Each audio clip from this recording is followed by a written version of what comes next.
Au nom du Père et du Fils et du Saint-Esprit. Amen. Le Seigneur soit avec vous et avec votre esprit. Évangile de Jésus-Christ selon Saint Luc. Luc chapitre 18, les versets 9 à 14.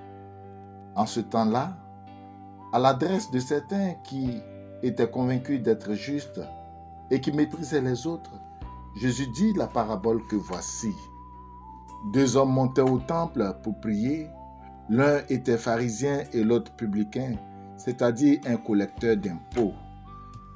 Le pharisien se tenait debout et priait en lui-même. « Mon Dieu, je te rends grâce parce que je ne suis pas comme les autres hommes. Ils sont voleurs, injustes, adultères, ou encore comme ce publicain. Je jeûne 2 fois par semaine et je verse le 10e de tout ce que je gagne. » Le publicain, lui, se tenait à distance et n'osait même pas lever les yeux vers le ciel. Mais il se frappait la poitrine en disant « Mon Dieu, montre-toi favorable au pécheur que je suis. » Je vous le déclare, quand ce dernier redescendit dans sa maison, c'est lui qui était devenu un homme juste plutôt que l'autre. Qui s'élève sera abaissé, qui s'abaisse sera élevé. Acclamons la parole de Dieu. Louange à toi, Seigneur Jésus. Qui s'élève sera abaissé, qui s'abaisse sera élevé.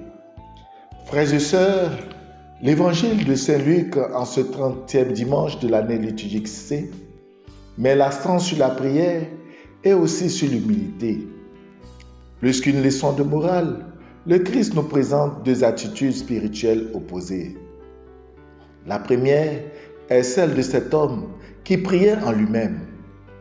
L'évangéliste Luc précise qu'il rend grâce à Dieu, ce qui est une bonne chose.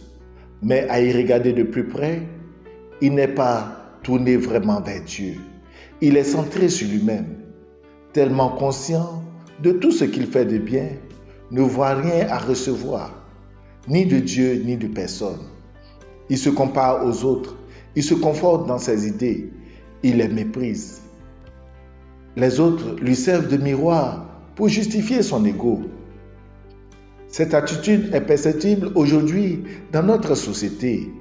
À l'instar de ce pharisien, il y a des chrétiens qui se disent supérieurs aux autres. Ils écrasent, mieux, ils piétinent, ils sont remplis d'orgueil. Ils prient mieux que les autres. Ils jugent et se justifient. Quelquefois, ils sont les vrais animateurs, au devant même de l'Église. Bien plus, ils savent faire les comparaisons. Toujours, je ne suis pas comme. Je fais ceci, je fais cela. Ils ne comptent que sur eux-mêmes, oubliant la grâce de Dieu. Avec cette histoire, Jésus nous interpelle à changer notre fusil d'épaule et à avoir soi-même comme miroir et non l'autre comme le publicain.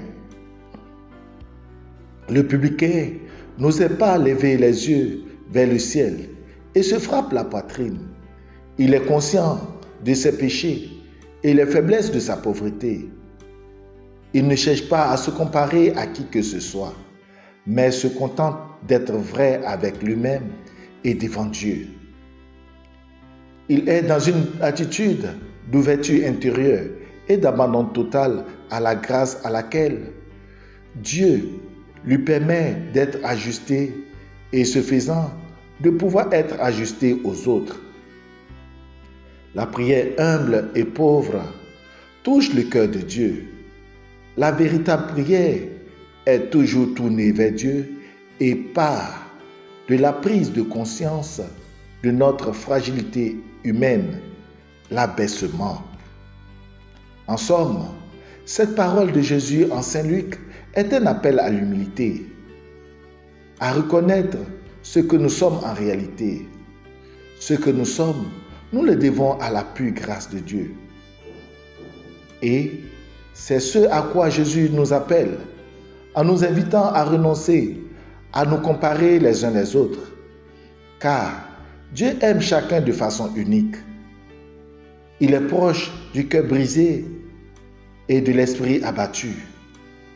Comme notre saint fondateur Gaspard Bertoni, épousons le saint abandon. Que Dieu lui-même soit notre guide et notre juge. Amen.